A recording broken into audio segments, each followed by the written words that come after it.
हाय लोगोफोर नोंथांमोनखौ भिउ ब्लग इउट्यूब चेनेलाव बरायनाय जाबाय। दिनै नैबे भिडिअ आङो मोनसे इम्पर्टेन्ट निउज आपडेट लाबोदों। बेनो जाबाय कर'ना भाइरासनि सायाव। कर'ना भाइरासआ माबोरै गोसारो आरो माबोरै बेखौ होबथानो हायो बेनि सायाव जोङो दिनै भिडिअ लाबोदों। नोंथांमोना भिडिअखौ गोसो होनानै जोबजासे नायलांब्लानो जाबाय। बेयाव नोंथांमोना गाव गावखौ माबोरै सांग्रांथि लाखिनांगौ बेनि सायाव नोंथांमोना सांग्रां जानो हागोन आरो बेखौ होबथानो हागोन। बे बेरामखौ सोखानायनिख्रुइ होबथानायासो बयनिख्रुइ गोनांसिन होननानै दिनै दुलाराय मुलुगावनो फोसावदों।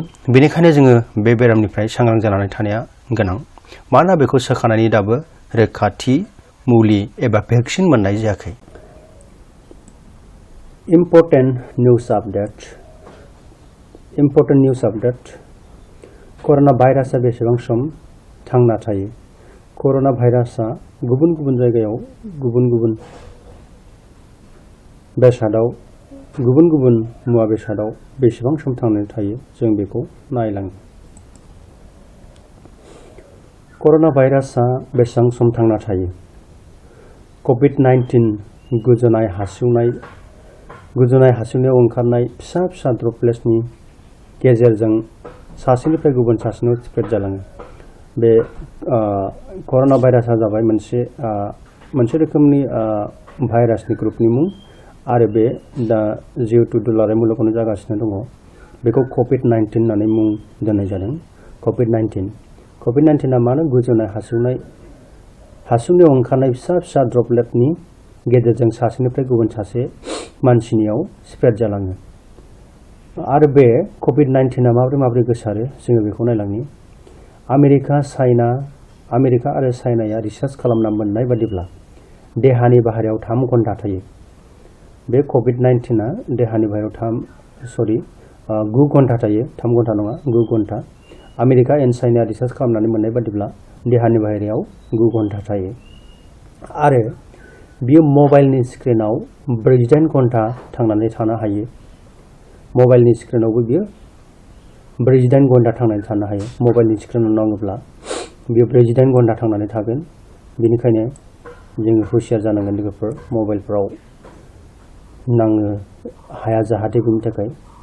दानिया 3 नाम्बाराव नायनो हागोन जोङो मेटेलडा 2आव बेसेबांनो 12 घन्टा थांनानै थायो। मेटेलडा 2फ्राव नाङोब्ला बे कभिड-19 भाइरासआ अब्ला बिनि थांनानै थानाय समा जाहैबाय 12 घन्टा। 4 नाम्बाराव नायदो। 4 नाम्बाराव क्लथ हिआव जोंनि गाननाय जोमनाय गस्ला लंपेन्ट गानग्रा जोमग्रा गासैबो रोखोमनि गस्ला लंपेन्टफ्रावहाय बे 10 रोखोमनि बे मुवायाव बियो 9 घन्टा थांनानै थायो होननानै बुंदों। आरो 5 नाम्बाराव दङ कपार तामायाव बियो 4 घन्टा थांनानै थायो। कपार बे तामा रोखोमनि मुवायावहाय बियो 4 घन्टा थांनानै थायो। दानिया 2 नाम्बाराव दङ कापबर्डआव 22 घन्टा थांनानै थायो। कार्डबर्डआवहाय बियो बे कार्डबर्ड रोखोमनि मुवायावहाय 22 घन्टा थांनानै थायो। 7 नाम्बाराव दङ प्लास्टिकआव 72 घन्टा। अब्ला जोङो प्लास्टिक मुवा बाहायनायनिफ्राय एसे हुसियार थानाया गोनां। मानोना बेवहाय बयनिख्रुइबो गोबावसिन थांनानै थानायखौ जोङो नुनो मोनदों। बेनिखायनो जोङो प्लास्टिक बाहायनायफोरनिफ्राय दासान्दि नैबे सोलिफु आबहावानिफ्राय जोङो बारग'नांगौब्ला प्लास्टिक बाहायनायखौ जोङो एसे खमायनांगोन एबा हायोब्ला बाहायिआनो मोजां होननानै सानजायो। दानिया 8 नाम्बाराव दङ स्टेनलेस स्टिलआव 48 घन्टा थांनानै थायो।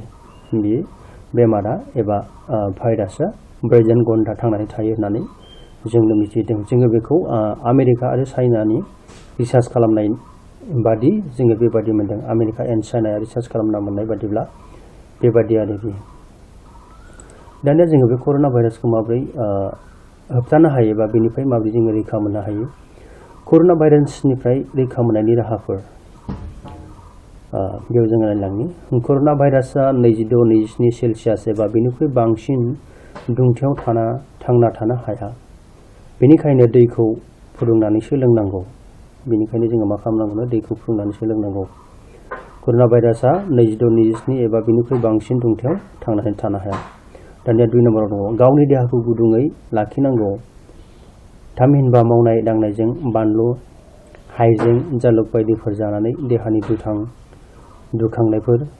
दुंखांनायफोर लाबोनांगौ एबा जोंनि देहाखौ मा खालामनांगौ जेब्लायबो गरमाव दोनबाय थानांगौ। खामानि मावनायजों बानलु जानायजों हाइजें बायदि बायदि बेबादि होननानै जोङो बेवहाय मोननो हादों। 3 नाम्बाराव दङ गोरोन्थियै दै गुसु लोंनो नाङा। थामहिनबा जोङो दै गुसुखौ लोंनो नाङा होननानै बुंदों। मानोना गुसु जायगायाव थांनानै थानायनि बेनि थांना थानाय समा गोलाव होननानै बुंदों जोङो मोनथिनायाव, आरो गुदुं जायगायाव बियो बारा गोबाव थांनानै थानो हाया। बेनिखायनो जोङो बे बेरामनिफ्राय रैखा मोननो थाखाय जेब्लायबो दै गुदुं बाहायबाय थानांगोन। सान्दुंजों बारमण्डला गुदुं जायोब्ला बे भाइरासआ थैयो होननानै बुंदों। माने गरमाव गोबाव सम थांनानै थानो हाया बे भाइरासआ। बारमण्डलावहाय बे भाइरासआ 10 मिनिट समसिमल' थांना थानो हायो। खुगा, गन्थं आरो मेगनजों मानसिनि देहायाव बे भाइरासआ हाबलाङो। बेखायनो 10 मिनिटनि उन आखाइ सुनांगौ।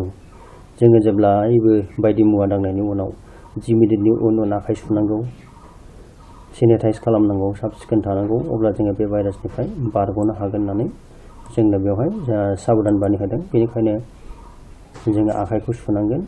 गुबुनजों बिनि सोमोन्दै सावराय, लोगोसे गुबुनखौबो सांग्रां खालामनायाव बाहागो लाहो।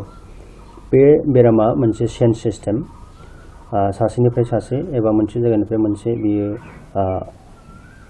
रेजेरलांबाय थायो, बारस्लायलांबाय थायो। बियो गाव हारसिङैनो गोजान गोजान बिरनानै गोसारनो हाया, नाथाय सासेनिफ्राय सासे चेन बादि बियो गोसारलांबाय थायो। बेनिखायनो बिनिख्रुइ जोङो बारग'नांगौब्ला गावनो हुसियार जानांगोन आरो गुबुनखौबो हुसियार खालामनांगोन। जानाय मानसिनि साखाथियाव जोङो थानो नाङा, आरो सोरबा लोमजादों गुजुदोंब्ला बेफोरनि मोखाङाव जेब्लायबो मास्क खोबथेनानै दोननांगौ, जाहाथे भाइरासआ ओंखारबोआ आरो गुबुननियाव गोसारनो थाखाय सुबिदा मोना। बेनिखायनो बे गिख्रंथाव बेरामनिफ्राय जोङो बारग'नो थाखाय जोङो बे गासै माखासे नियम नितिफोरखौ मानिनायनि गेजेरजोंसो जोङो बारग'नो हागोन। मानोना दिनैसिमबो मुलुगाव थि रोखोमनि भेक्सिन बेनि सायाव दिहुननो हानाय जायाखै। गोबां साइन्टिस्टफ्रा नाजादोंब्लाबो बेनि सायाव साक्सेसफुल जायाखै होननानै जोङो बुंनो हायो। मानोना दिनैसिमबो बे भाइरासनि भेक्सिनखौ जोङो मोननो हायाखै।